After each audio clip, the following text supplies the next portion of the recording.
Representation of an algorithm. Algorithm can be represented in two ways. Representation of algorithm. Flowchart.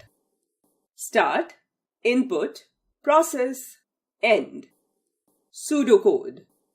Begin, input driver's video.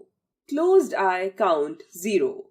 For every 10th frame in the video, do localize eyes. Check status of eyes.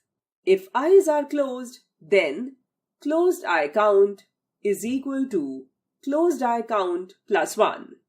Else, if eyes are open, then closed eye count is equal to 0. And if closed eye count is equal to 3, then generate alarm.